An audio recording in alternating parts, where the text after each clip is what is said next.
ជំរាបសួរពុកម៉ែបងប្អូនទាំងអស់គ្នាថ្ងៃនេះខ្ញុំនឹងនាំបងប្អូនទាំងអស់គ្នាឲ្យទៅទស្សនាការរស់នៅនិងប្រកបរបរនេសាទរបស់បងប្អូនជាពលរដ្ឋដែលស្ថិតនៅភូមិនីពិសីឃុំជីខក្រោមស្រុកស្រែអំបិលខេត្តកោះកុងដំណើរកម្សាន្តនេះផងដែររៀបចំដោយសហគមន៍តំបន់ការពារធម្មជាតិនីពិសីដោយសាររដូវនេះជារដូវវស្សាពិតជាអំណោយផលខ្លាំងមែនទែនដល់ការនេសាទរបស់បងប្អូនជាពលរដ្ឋនៅទីនោះក្នុងនោះដែរបងប្អូនជាពលរដ្ឋសហគមន៍គាត់បាននាំយើងដើររុករកក្តាមស្ទូចត្រីអង្គសំណាញ់យកបង្កងនិងរុកព្រៃដើម្បីរកឃ្មុំ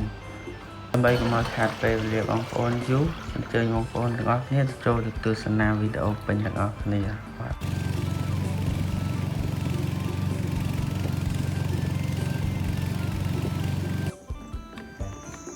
ទូនឹងដើរoverនេះតើអត់ឡើយតែចាំឲ្យយន់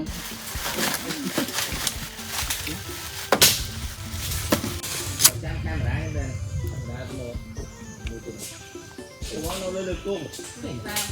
ចំចំ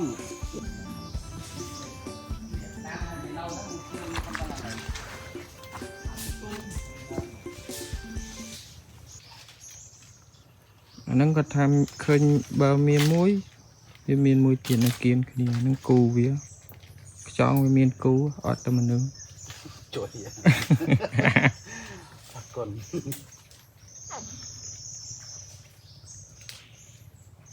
យកក្តាមមួយបងប្អូន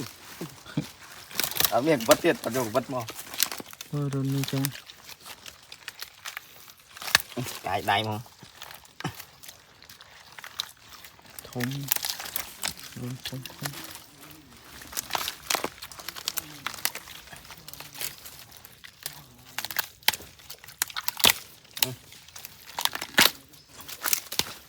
វាជ្រៅដែរបង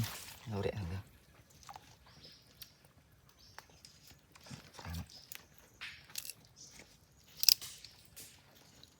អូមកទុកអេតបាត់ហើយមកនេះ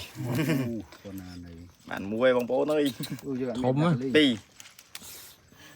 ហើយចូល2គីឡូទៀតមួយ2គីឡូអេអស់មួយមករុនវានៅតែមួយនៅតែមួយពេលខ្លះមាន2មានមួយឈ្មោះមួយទៅប៉ុណ្ណឹងទៅខ្ចង់ទៀតមួយទៀតលេកលិច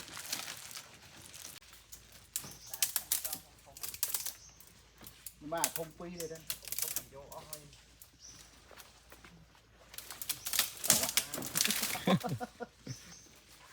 ចុះ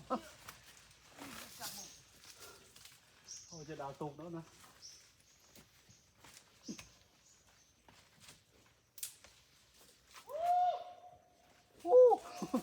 អូលេលៀងហើយលៀងហើយលៀងហើយលៀងហើយ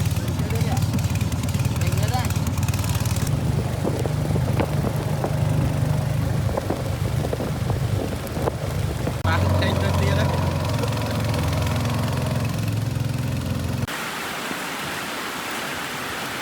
ពីអត់មកដល់2គីឡូជាងហូបពីនេះ10នាក់អស់ហើយបងប្អូនអើយដល់នេះវាឡើងពេលភ្លៀងហើយវាឡើងតាមចាប់បាន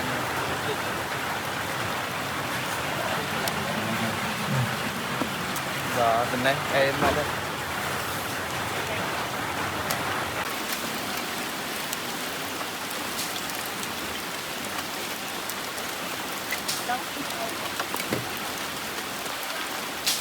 បាទនេះគេចាប់អត់ដាក់អាហ្នឹងគេចាប់ដល់បើយើងដាក់លើអាណាខ្លួនតើទេយើងដាក់មកដៃពីរទេដាក់វាហូបទៅយើងដាក់ជួយណាអូយមិនមកទេមេឃនេះដល់ស្អាតតែកោះនេះទេនោះបងទៅ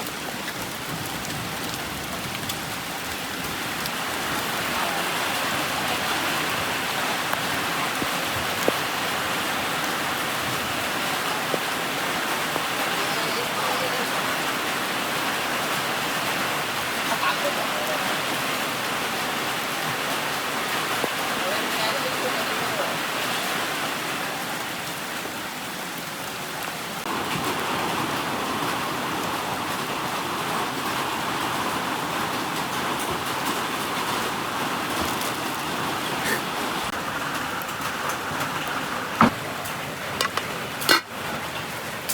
chỗ lại mũi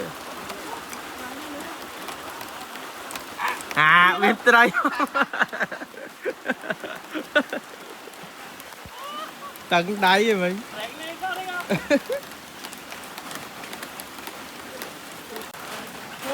ra đây màu như kia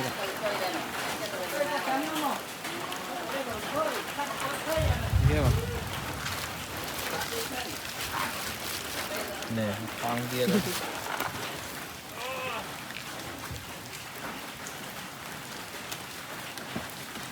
thấy cái đi thằng thấy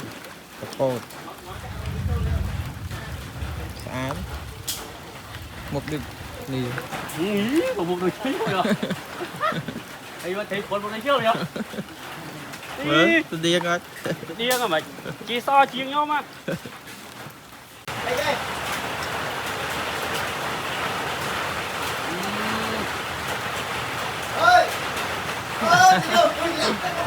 kia rồi không làm khe khe được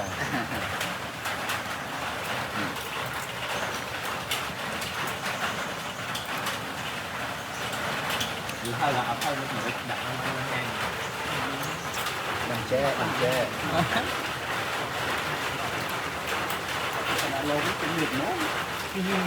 cặp bư hả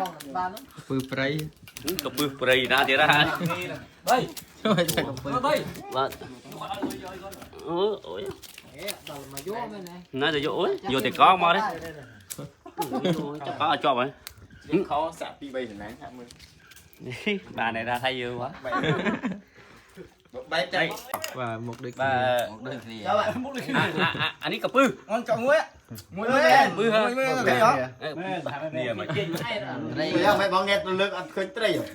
chọn ăn đây sao là chúng ta thấy cặp anh tiền vua thông biến Tao đó đâu? Đây này, tao đó giật túc. chóp cho bạn Đó này,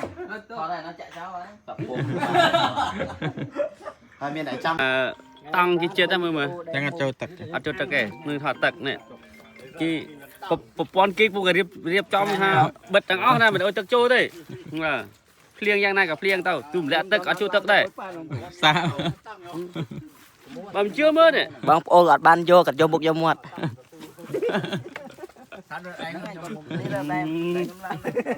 Mình chia cái cắt thôi. Để cho mọi người cầu lắm à thật thôi à